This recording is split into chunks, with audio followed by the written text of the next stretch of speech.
जय हिंद दोस्तों, स्वागत है आपका हमारे YouTube चैनल में। जैसा कि हम आपके सामने यूपीएससी या गाइडेंस प्रोग्राम लेके आ रहे हैं और यूपीएससी के एस्पिरेंट की जितनी समस्याएं होती हैं, चाहे वो टॉपिक से रिलेटेड हो, चाहे वो स्ट्रेटेजी से रिलेटेड हो और चाहे वो दिल्ली में रहने से संबंधित समस्याएं हो, किसी भी प्रकार की जो समस्या हो, सभी समस्याओं के निदान के लिए हमने अपना ये यूट्यूब चैनल स्टार्ट किया है। और आपके लिए हम इस यूट्यूब चैनल में काफी मेहनत और काफी लगन के साथ हर एक टॉपिक को तैयार करके आपके समक्ष पेश करते हैं। अगर आपको हमारा यूट्यूब चैनल अच्छा लगता है और आपको ये जितनी भी वीडियोस हैं अच्छी लगती हैं, तो हमारे चैनल को प्लीज सब्सक्राइब कीजिए, शेयर कीजिए, क्योंकि हम काफी मेहनत के साथ आपके लिए कंटेंट तैयार कर रहे हैं।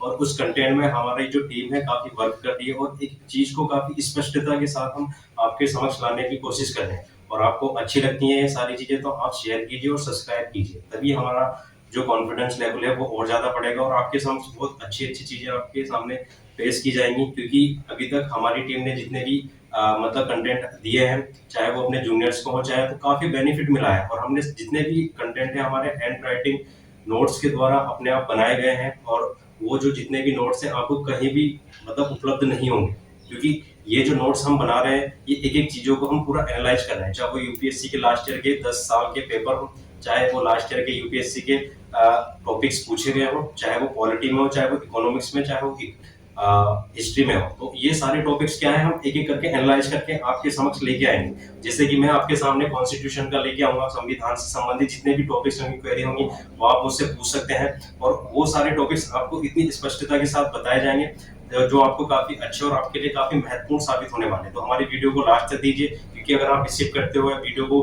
थोड़ा सा एक्स करके देखते हो, 2x करके, तो वो आपकी जो चीजें छूट जाएंगी। तो मैं नहीं चाहता आपके सामने जो हम कंटेंट तैयार करें वो जरा सा भी छूटे। तो लास्ट तक बने रहिए हमारे साथ और देखते रहिए हमारी वीडियो। तो मैं आज आपके सामने जो भारतीय संविधान है उसके संबंध में अपना टॉपिक स्टार्ट कर रहा हूँ। और ये टॉपिक की मैं भी पहली वीडियो में टॉपिक वाइज एक एक टॉपिक करके आपको लक्ष्मीकांत, डीडी वासु और एनसीईआरटी की जितने भी हमारी टॉपिक्स थे उनको कंपाइल करके लेके आ रहा हूँ। तो मैं आपके सामने जो ये वीडियो लेके आ रहा हूँ उसमें मैं भारतीय संविधान में, जैसे कि लक्ष्मीकांत में आपने देखा होगा कि जो पहला ही चैप्टर है उसका पहला भाग आप उसे कह सकते हैं, तो वो क्या है, संवैधानिक ढांचा, यानी कि संवैधानिक जो ढांचा है भारतीय संविधान में किस तरीके से है। फिर उसी में हमने 4-5 टॉपिक को हमने कंपाइल कर रखा है। उसके बाद ऐसे लक्ष्मीकांत में लगभग 11 भाग, लास्ट के जो 11 भाग है उन 11 भागों में संविधान की पूरी जितनी जानकारी है वो सब उपलब्ध कराई है। चाहे वो केंद्र सरकार हो, चाहे वो राष्ट्रपति हो, चाहे वो राज्य सरकार हो, चाहे वो राज्यपाल हो, चाहे वो कॉन्स्टिट्यूशनल बॉडी हो, संवैधानिक बॉडी हो या गैर संवैधानिक बॉडी हो या अन्य संवैधानिक बॉडियां हो, तो उनके संबंध में पूरी एक एक करके थियोरेटिकल और कॉन्सेप्चुअल और पॉइंट टू पॉइंट करके सारी चीजें हमने नोट कर रखी हैं और उन टॉपिक्स के बारे में हम गहराइयों के साथ आपको बताने वाले हैं। तो जैसे कि आपने देखा होगा कि भारतीय संविधान, ठीक है, तो भारतीय संविधान क्या है, हम भारतीय संविधान के बारे में आपको जानकारी देना चाह रहे, तो मेरा टॉपिक ये है कि भारतीय संविधान। तो भारतीय संविधान के बारे में नॉर्मल हम देखेंगे। सबसे पहले भारतीय संविधान होता क्या है, भारतीय संविधान होता क्या है।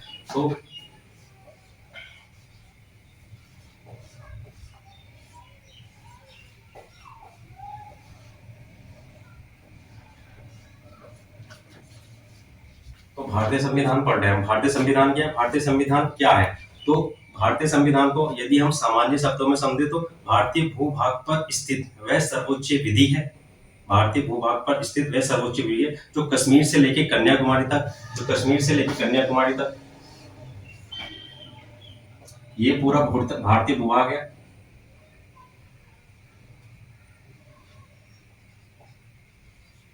और इस पूरे भारतीय भाग में जो सर्वोच्च विधि है या प्राथमिक विधि है उसी को हम क्या बोल देते हैं, संविधान बोल देते हैं। इसके अंदर क्या है, लिखित प्रारूप दिए गए हैं कि व्यक्ति को जो अधिकार है उसके अंदर किस प्रकार से अधिकार प्रदान किए गए हैं, संसदीय सरकार है या हमारी जो शासन प्रणाली है किस प्रकार से संचालित की जानी है, राष्ट्रपति को क्या अधिकार दिए गए हैं, प्रधानमंत्री को क्या अधिकार दिए गए हैं, और जो आपके विधायक होते हैं या आपके सांसद होते हैं उनको किस प्रकार से अधिकार प्रदान किए गए, हमारी जो संसद चलती है वो किस प्रकार से चली थी। तो इससे संबंधित जो ओवरऑल ब्यौरा दिया गया है भारतीय भूभाग पे शासन चलाने के लिए, जो ओवरऑल ब्यौरा दिया गया है, शासन चलाने के लिए जो ब्यौरा दिया गया है उसको हम ये कहते हैं भारतीय संविधान के रूप में मेंशन कर देते हैं। यदि हम इसके संविधान के बारे में हल्का सा व्यू देखें कि इसके अंतर्गत क्या क्या चीजें हैं, तो मूल संविधान सबसे पहले हम देखेंगे कि भारतीय संविधान में मैं आपको बता दें कि भारतीय संविधान क्या है, कि पूरे भारतीय भूभाग पर स्थित कश्मीर से लेकर कन्याकुमारी तक चलने वाला शासन को, भारतीय शासन को संचालित करने के लिए जिन विधियों का प्रयोग किया जाता है, जिन कानून के समुच्चय का प्रयोग किया जाएगा उसको हम भारतीय संविधान बोल दे रहे हैं। ठीक है, तो ये क्या है, एक विधि का समुच्चय है जो लिखित रूप में हमारे संविधान में उपलब्ध है। ठीक है, तो ये चीज होगी। अब ये क्या है कि कॉन्स्टिट्यूशनल के बारे में हम देख रहे थे कि मतलब क्या है, तो मैं इसके बारे में आपको बताऊंगा कि जो मूल संविधान में चीजें उपलब्ध हैं वो क्या क्या है। तो मूल संविधान में अगर आप देखोगे,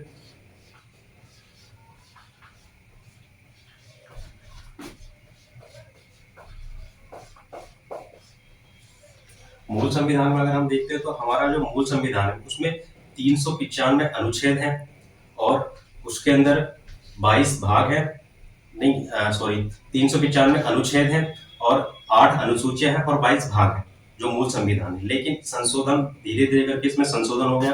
आज के समय अगर हम देखते हैं तो भारतीय संविधान में लगभग 120 से 122 संशोधन उपलब्ध हो चुके हैं या किए जा चुके हैं। तो वो संशोधन क्या है, उसके तहत विभिन्न प्रकार के भाग डाले गए हैं और विभिन्न प्रकार के अनुच्छेद डाले गए हैं। तो उसके अंदर क्या हो गया, भारतीय संविधान के जो भाग है 22 से बढ़ के 25 हो चुके हैं और जो अनुच्छेद है वो 395 से बढ़कर लगभग 470, जो 470 अनुच्छेद हो चुके हैं। किसी बुक में आपको 445 होंगे, किसी में 460 होंगे। तो मेरा जो लगभग 470 के अप्रोक्स आप मान सकते हो, क्योंकि उसमें क ख ग जो वाले पार्ट होते हैं वो क्या है, संशोधन के माध्यम से या किसी प्रकार से वो ऐड किए गए हैं। ठीक है, तो अगर हम मूल संविधान की बात करते हैं, ये पीसीएस के लिए आपको फैक्ट हो जाएगा। अगर पीसीएस में आप फैक्ट देखोगे तो मूल संविधान में कितने अनुच्छेद हैं,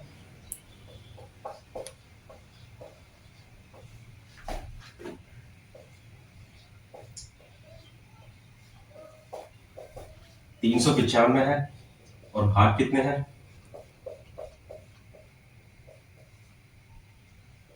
और जो अनुसूचियां हैं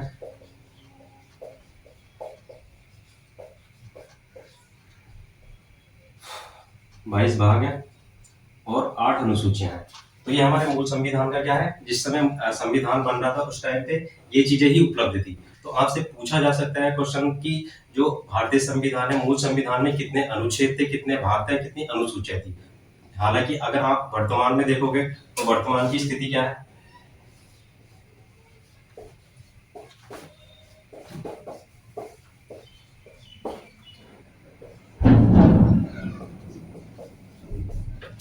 वर्तमान में अगर अनुच्छेद आप देखोगे तो किसी बुक में 445 होंगे, किसी में 460 होंगे। तो लगभग आप मान सकते हैं 460 से 470 जो अनुच्छेद है। ये पूछा तो नहीं जाएगा लेकिन आपको पता होना चाहिए, मूल ही आपको ये सबसे इंपॉर्टेंट हो जाएगा। अगर आप देखते हो तो ये वाला हमारे लिए इंपॉर्टेंट है, मूल संविधान वाला। और वर्तमान में अगर हम देखते हैं 460 से 470 तक हमारे पास क्या है, अनुच्छेद उपलब्ध है। और अगर हम भाग की बात करें तो 25 भाग है और अनुसूची की बात करें तो 12 अनुसूची है। तो ये हमारा वर्तमान स्वरूप हो गया और ये हमारा मूल संविधान का स्वरूप हो गया। तो यूपीएससी आपसे पूछेगी कि जो यूपीएससी का अगर मैं क्वेश्चन की बात करूं तो मूल संविधान में जो अनुच्छेद है वो 400 डेटा दे सकते हैं आपको, या भाग को पूछ सकता है कि भाग उसमें 9 दिए थे, 10 दिए थे। इस तरीके से आपके सामने क्वेश्चन होगा। और जो फैक्ट होगा पीसीएस के लिए आपके सीधा पूछा है मूल संविधान में 22 भाग थे या 25 भाग थे। तो उसमें आपको कंफ्यूज नहीं होना, आपको क्लियरिटी के साथ ये चीज समझ में आनी चाहिए।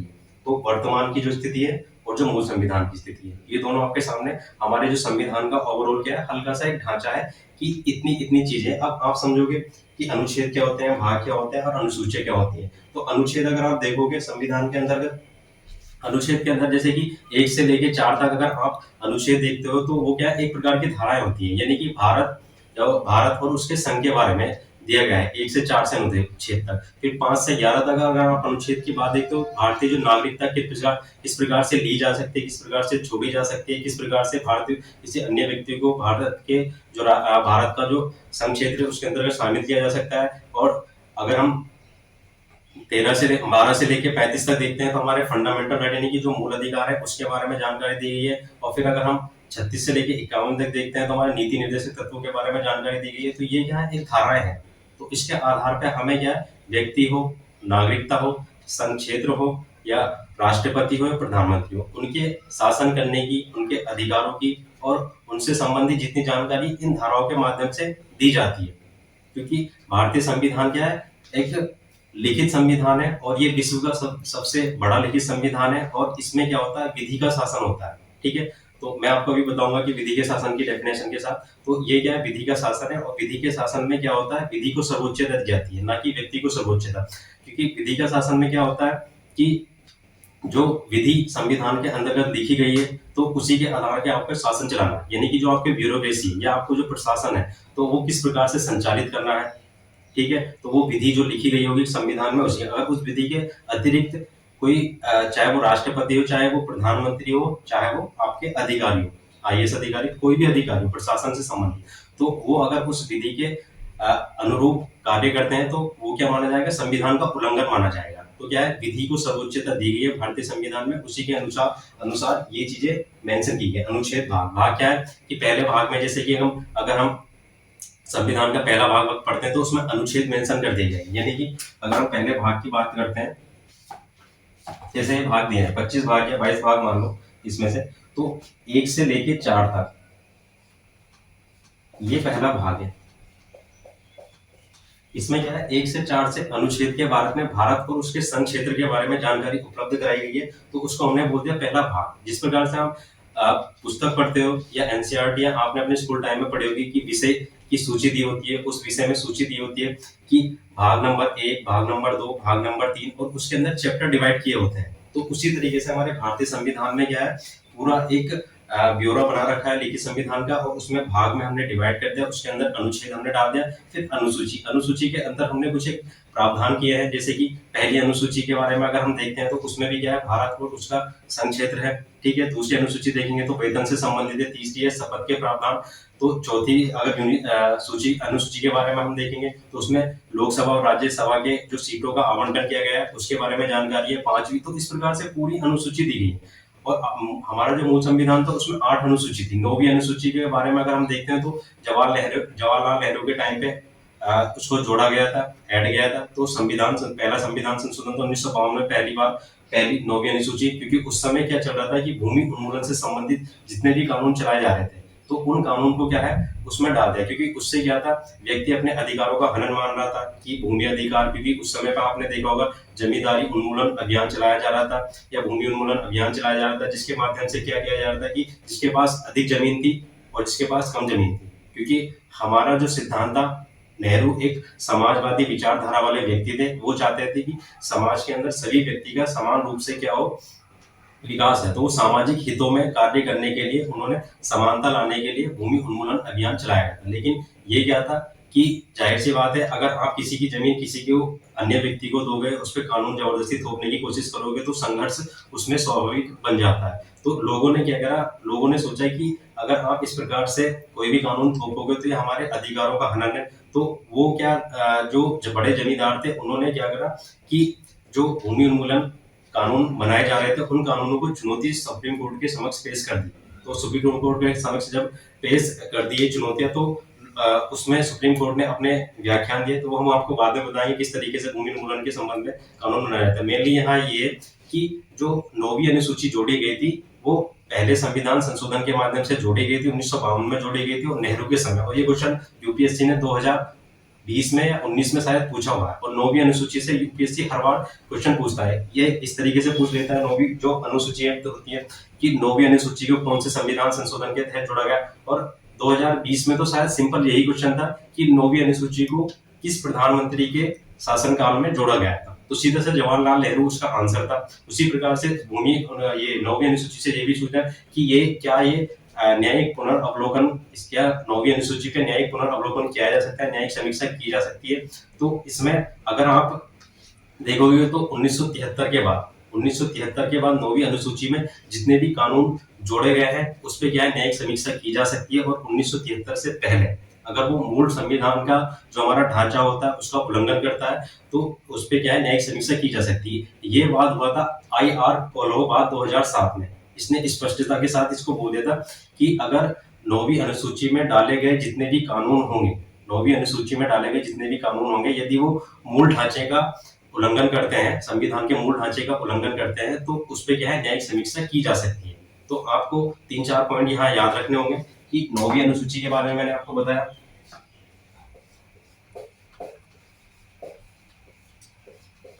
दोस्तों अभी मैं आपको हल्का सा रेफरेंस बता रहा हूँ फैक्ट के साथ, और ये कॉन्सेप्ट भी आपको काफी याद मतलब ये जो कॉन्सेप्ट मैं बता रहा हूँ ये आपको काफी मतलब महत्वपूर्ण होंगे, और इसमें जितने फैक्ट होंगे आप एक कॉन्सेप्ट के साथ उसको अपने दिमाग में सेट कर सकते हो और लिख सकते हो, क्योंकि ये काफी इंपॉर्टेंट है और हर बार यहाँ से यूपीएससी हो या पीसीएस हो या अदरवाइज कोई भी एग्जाम होते हैं उसमें ये फैक्ट पूछे जाते हैं, और ये फैक्ट आपको एक सारणी के साथ और डिफरेंट के साथ आपको मैं समझाने की कोशिश कर रहा हूँ। आपको ये फैक्ट मतलब बहुत ही एक अच्छी लैंग्वेज में आपको सामने मतलब प्रस्तुत कर रहा हूँ। तो अगर आपको अच्छे लगते हैं तो शेयर कीजिए, सब्सक्राइब कीजिए। तो दूसरा अब मैं 9वीं अनुसूची बताऊंगा। तो 9वीं अनुसूची के बारे में मैंने आपको बता दिया कब जोड़ी गई, पहले संविधान संशोधन के माध्यम से जोड़ी गई। जवाहरलाल नेहरू उस टाइम पे हमारे प्रधानमंत्री थे। क्यों जोड़ी गई? क्योंकि भूमि उन्मूलन से संबंधित जितने कानून थे उन्हें सुप्रीम कोर्ट की समझ क्या थी, चुनौती दी जा रही थी। तो उस चुनौती से बचने के लिए किसी विशेष प्रकार के जो कानून होंगे वो 9वीं अनुसूची में डाल दिए जाएंगे। तो इसके अंदर क्या हो जाएगा, जो विशेष प्रकार के कानून होंगे उनको डाल दिया जाएगा और उन पर न्यायिक समीक्षा का प्रावधान नहीं रखा गया था। यानी कि उससे सुप्रीम कोर्ट की जो व्याख्या उससे बचने के लिए सुप्रीम कोर्ट की इसे मतलब कैंसिल करने से संबंधित जो प्रावधान, क्योंकि ऐसा होता है अगर कोई भी कानून होता है तो सुप्रीम कोर्ट क्या करता है उसकी न्यायिक समीक्षा करती है कि ये संवैधानिक है या नहीं। अगर वो असंवैधानिक पाया जाता है तो सुप्रीम कोर्ट उस कानून को क्या कर देता है, संविधान के उल्लंघन के आधार पर उसको खंडित कर देता है। तो उसी प्रकार से बचने के लिए जवाहरलाल नेहरू ने पहले संविधान संशोधन के माध्यम से 9वीं अनुसूची जोड़ दी। इसके अंदर जितने भी भूमि उन्मूलन संबंधित कानून थे वो सब इसके अंदर जोड़ दिए गए। तो मैंने आपको बता दिया 9वीं अनुसूची कब जोड़ी गई, क्यों जोड़ी गई। दूसरा इसमें पॉइंट ये था क्या इस पर न्यायिक समीक्षा की जा सकती है। हाँ, 2007 में जो आईआर कौलों आया था उसके माध्यम से ये कहा गया यदि 9वीं अनुसूची में डाले गए कानून मूल संविधान के या मूल ढांचे का उल्लंघन करते हैं तो उसकी न्यायिक समीक्षा की जा सकती है। तो इस चीज को आप अपने दिमाग में सेट कर ले कि इस पे न्यायिक समीक्षा की जा सकती है। और 1973 के बाद के जब केशवानंद भारती केस आता है उसके बाद के जितने भी कानून होते हैं तो अगर वो मूल संविधान का उल्लंघन करते हैं तो उस पर भी न्यायिक समीक्षा की जा सकती है। तो ये हमारा 9वीं अनुसूची का हो गया। फिर इसके बाद आती है हमारी, मैं अनुसूची आपको एक नए टॉपिक के साथ पूरी ओवरऑल बता दूंगा। तो अभी मैंने हल्का सा रेफरेंस बताया, 10वीं में दल बदल हो जाएगा, 11वीं में आपका ग्राम जो स्थानीय स्वशासन से संबंधित था, और 12वीं में नगर निगम से संबंधित जो कानून जो बनाए गए थे या उसको लागू करने के लिए, यानी कि स्थानीय स्तर पर जो लोकतंत्र को स्थापित करने के लिए जो हमारा 73 और 74 संविधान संशोधन गया था उसको भाग अनुसूची 11 और 12 में जोड़ दिया गया था। तो ये हल्का सा रेफरेंस में दे रहा हूँ क्योंकि मैं अनुसूची आपको एक अच्छे तरीके से अगली वीडियो में बताऊंगा। तो अभी हमारा जो चल रहा था संविधान का इतना ओवरऑल हमारा व्यू चल रहा था। तो आपने समझ लिया भारतीय संविधान क्या है, इसके अंतर्गत क्या क्या चीजें हैं और कितनी अनुसूची, कितने भाग है, वर्तमान में कितना है और मूल संविधान में कितना था। अब मैं आपको बताऊंगा कि भारतीय संविधान में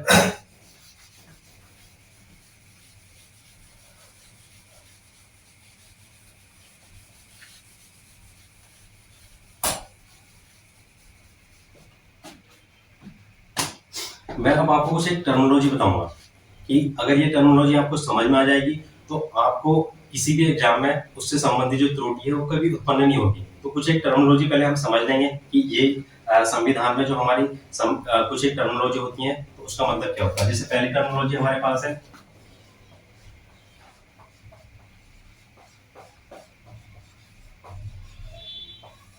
संवैधानिक, दूसरी क्या है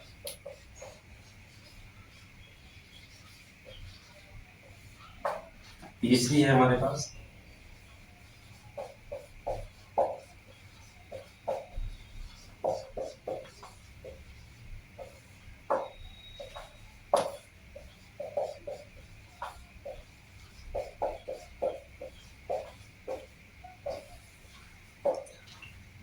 अक्सर यूपीएससी इनसे संबंधित आपसे क्वेश्चन पूछ लेती है कि निम्नलिखित में से बताइए संवैधानिक क्या होता है, संविधिक, इसको स्टैट्यूटरी भी बोला जाता है।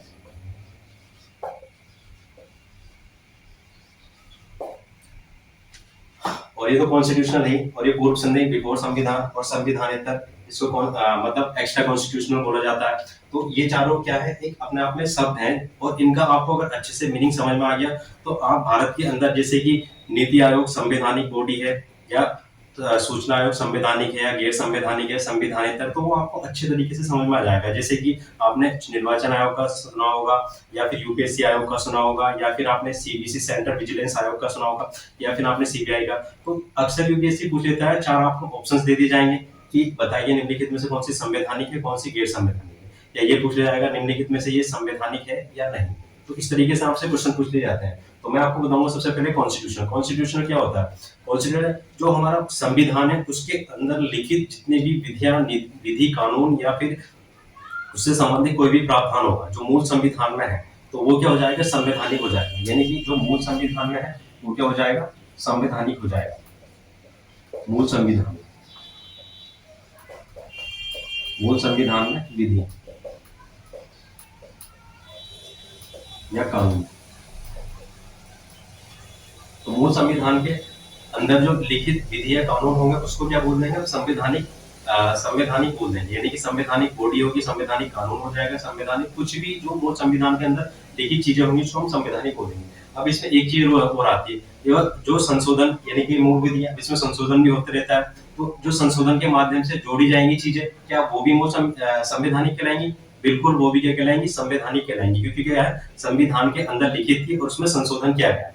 क्योंकि आप देखो किसी भी चीज में संशोधन किया जाता है तो उसमें या तो त्रुटि होती है, कुछ ना कुछ मतलब त्रुटि होती है, किसी कारण से उसको चेंज करना पड़ता है परिस्थिति के अनुसार, तो उसी को क्या बोल देंगे? उसको भी हम बोल देंगे संवैधानिक। की दो तरीके से, एक मूल संविधान से और दूसरी क्या? संशोधन के माध्यम से अगर कोई विधि उसी के अंदर निहित की जा रही है तो उसको हम क्या बोल देंगे? संवैधानिक बोल देंगे। दूसरी हमारे पास है संविधि। संविधि का मतलब ये होता है कि संसद के अधिनियम द्वारा या संसद द्वारा यानी कि पार्लियामेंट के द्वारा यदि किसी विधि को उसके अंदर लागू किया जाता है या बनाया जाता है, कोई बॉडी बनाई जाती है या फिर किसी भी प्रकार का कोई कानून बनाया जाता है, किसी प्रकार का योजना, तो उसको क्या बोल देंगे? हम संविधिक बोल देंगे। तो इसमें क्या हो जाएगा? हमारा संसद के द्वारा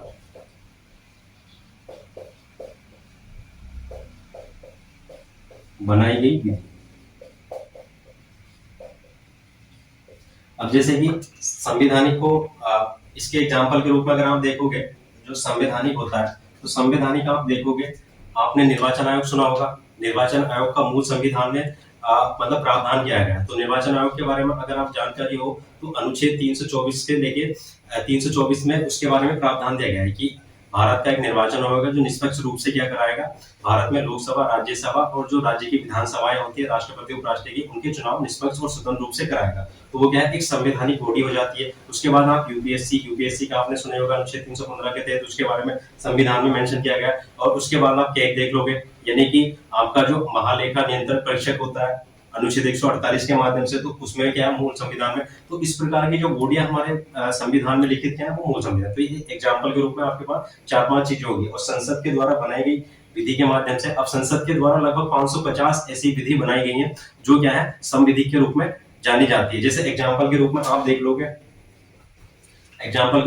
लोगे कि जो राष्ट्रीय मानवाधिकार आयोग है,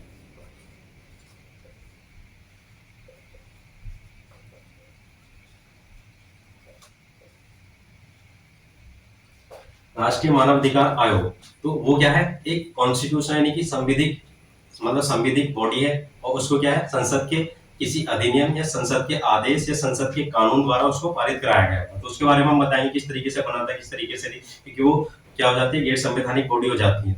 और उसी प्रकार से हम देखते हैं महिला आयोग 1993 में बना था।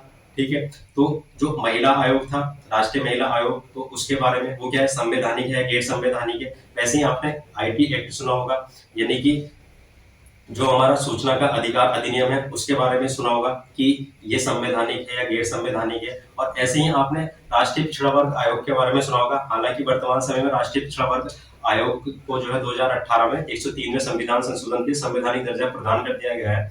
लेकिन उससे पहले क्या था? वो एक संविधिक बॉडी थी, यानी कि संविधानिक आयोग के रूप में उसको जाना जाता था। उसी प्रकार से आप जितने भी हमारे जो आयोग आ जाएंगे, कुछ एक आयोग हैं जो संविधिक है, कुछ एक हैं जो वो है, जैसे कि सीबीआई हो गया, सीबीसी हो गया, ये क्या है? गैर संवैधानिक के रूप में भी हम उसको बोल देते हैं। तो संविधिक या संसद के द्वारा बनाई गई कोई विधि या कोई आयोग, उसको क्या बोल देंगे? हम संविधिक के रूप में हम मतलब मान्यता देंगे। तो उसके एग्जाम्पल के रूप में हमने देखे राष्ट्रीय मानवाधिकार और राष्ट्रीय बाल आयोग और राष्ट्रीय महिला आयोग और जो अन्य पिछड़ा वर्ग आयोग था पहले था, लेकिन अब उसको हम कॉन्स्टिट्यूशनल के रूप में जानते हैं। तो इस प्रकार से हमारी क्या हो जाती है? संविधि हो जाती है। तीसरा होता था पूर्व संवैधानिक। पूर्व संवैधानिक यानी कि संविधान से पूर्व जो विधियां लिखी गई हैं उसको हम संवैधानिक रूप से, जैसे आईपीसी एक्ट 1861 का हमारा आईपीसी एक्ट चलता है और 1907 और 1908 का हमारा सीआरपीसी एक्ट चलता है। तो वो भी क्या है, वर्तमान समय में भी लागू है। उसके माध्यम से हमारी जितनी पुलिस प्रशासनिक व्यवस्थाएं हैं वो चलाई जाती हैं। तो वो क्या है, पूर्व संविधान, क्योंकि संविधान से पूर्व चलाई गई थी। तीसरा हमारे पास होता है, इसके एग्जाम्पल के रूप में आप लिख लो आईपीसी या सीआरपीसी, ठीक है। अब होता है संविधानिकता।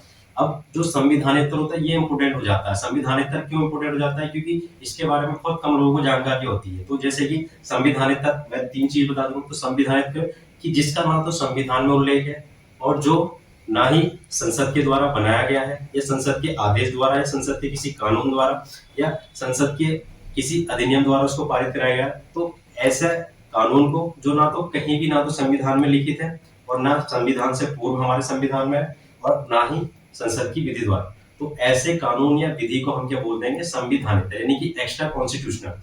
एक्स्ट्रा कॉन्स्टिट्यूशनल वही होता है जो ना तो संविधान में है और ना संविधान में लिखित और ना संसदीय विधि द्वारा उसको बनाया गया। तो संविधानिक आपको समझ में आ गया। एक्स्ट्रा कॉन्स्टिट्यूशनल, तो एक्स्ट्रा कॉन्स्टिट्यूशनल होता है जो संविधान में उल्लेखित नहीं है, जिसका उल्लेख नहीं किया गया। इसके एग्जाम्पल के रूप में आपने नीति आयोग सुना होगा। तो नीति आयोग को कोई कभी बोल देते हैं कि संसद के किसी आदेश के द्वारा पारित कराया गया था। इससे पूर्व जैसे कि योजना आयोग चलता था, वो भी संसद के किसी आदेश द्वारा पारित कराया गया, तो उसको क्या बोल देते थे, संविधिक। लेकिन ये संविधिक भी बोल सकते हैं आप उसको, संविधानिक। अगर एग्जाम में संविधिक दिया तो संविधिक भी सही हो जाएगा और संविधानिक भी सही है, ठीक है। तो ये हो जाएगा। अब इसी के जो एग्जाम्पल हो जाएंगे हमारे सामने संविधानिकता के, एक तो मैंने बोल दिया नीति आयोग या योजना आयोग,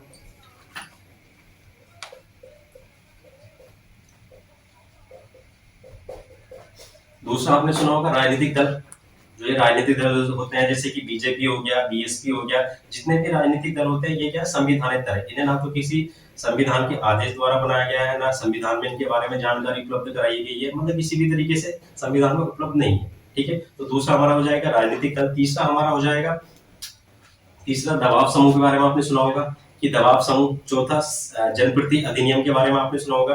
तो ये क्या हो जाती है, हमारी संवैधानिकता विधियां या फिर मतलब जो संविधान में उल्लेखित नहीं है वो हो जाती है। तो इन चीजों का हम कह सकते हैं ये क्या है, संविधानिकता है। तो इतनी ये जो हमारा संविधान है इसके बारे में मैंने आपको इतनी जानकारी उपलब्ध करा दी कि मूल संविधान में क्या होता है और वर्तमान में हमारा क्या था, और ये जो हमारे शब्द हैं इनके बारे में, टर्मिनोलॉजी के बारे में मैंने आपको बता दिया है। तो आपको ये चीजें समझ में आती है तो कमेंट्स में हमें बताइए कि आपको किस तरीके का जो हम पढ़ा रहे हैं, ये जो हमारा कंटेंट है किस तरीके का प्रभाव लेके आ रहा है, आप कितनी समझ विकसित हो रही है। तो कमेंट कीजिए और अच्छा लग रहा है तो चैनल को शेयर कीजिए, सब्सक्राइब कीजिए। धन्यवाद। अब नेक्स्ट वीडियो में आपके सामने फिर से मुलाकात आएगी, पूरे एक पैटर्न के साथ, पूरे एक सिलेबस के साथ मैं आपके सामने एक नई वीडियो लेके आऊंगा। और मैं जितनी भी लक्ष्मीकांत हो, डीडी वसु हो या एनसीईआरटी हो, वो सारी एक मतलब फ्रेमवर्क के साथ आपको आपके सामने लेके आऊंगा। तो तब तक के लिए बने रहिए हमारी वीडियो के साथ। धन्यवाद।